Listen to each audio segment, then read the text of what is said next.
hal aragti horta dhacdo oo taariikhiya dadka Soomaaliyeed inaan la wadaagaan rabaa tan aan ka jawaabo horta sideedaba haddii wada hadal culays uu ku yimaado dal iyo dad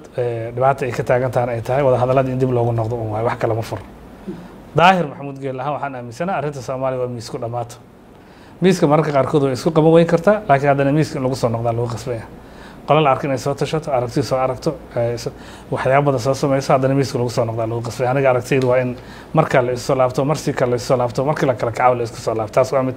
waxaan rabaa dhacdo inaan la wadaago maanta waxay soo gaaray inay tahay arrintii ugu weyneed hay-adaha nabadgelyada gacan ku hayntooda xilliga kala guurka iyo dadkood doorka ay yeelanayaan waqtigii dowladdii umawiyiinta oo nabiga sallallahu alayhi wasallam khilaafadiisa ka bacdi dhalatay ayaa waxaa jiray nin Cabdulmalik ibn Marwan la yiraahdo boqor noqday ninkaasi waxaa haysay kacdoon dhib badan oo habka shabaabka oo kala ah oo khawaarij la yiraahdo ninka madaxda ka ahaa wuxuu yiri waxaan rabaa inaan adiga wada hadalno oo aad Dimashq ugu timaadis meesha caasimadda ay ku tiilay ninkii wuxuu yiri hadda waa dirsanahay wuxuu niyo ana amaankaaga damaanad qaaday waad ii imaanaysaa waa wada hadlaynaa aan heshiin weyno meeshaadii adigoo nabad ah ayaad ku soo laabanaysaa waa uu yimid Cabdulmalik ninkii waa loo keenay ninkii markii loo keenay qoorta laga jaray ninkii qoorta waa laga jaray nin sheekha oo mufti ah meesha la joogay wuxuu yiri ka waran ninkii dhibka badan ugu waday waa soo qabsay waa la ii keenay waa soo silsilay waa la ii keenay qoorta ka jaray markaas wuxuu yiri wariyo go'aan way ahaaleed haddii adigu maanta nin nool oo si jiray oo si noolaaday aata marka Cabdulmalik inta yaabiyo wuxuu yiri niyo sheekho ma waxaad ii aragtaa wax dhintay inaan dhintay markaas wuxuu yiri warniyo boqoro nin boqora oo balan lahayn oo qofka uu bixiyo aanu baxsanayn oo xariga wixii uu san xirnayn xayaatiisa qiimaha leedahay ma ii sheegi kartaa nin baad amaan gelisay nin baad wax balan qaaday nin baad tiri nabadaad ku noqonaysaa nin baad wada hadal ugu yeertay waa dhagartay ma ii sheegi kartaa wax ay noqon karto Cabdulmalik waa yaabiyo wuxuu yiri hadalkan haddii hadda koor aan maqli lahaa oo aan ficil lahaa oo wax uu itar lahaa buu yiri madaxweynaha hadda joogay xilkiisu dhamaaday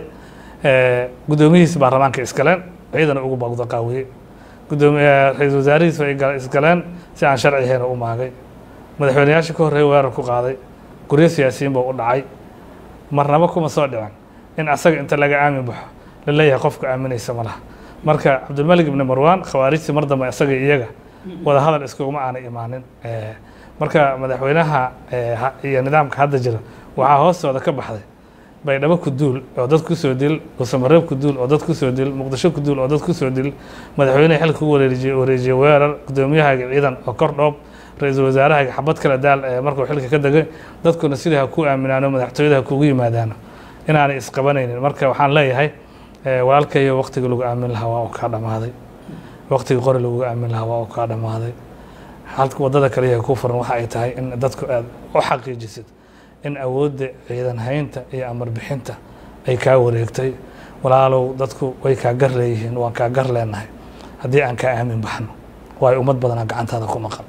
ummadda Soomaaliyeed waxaan leenahay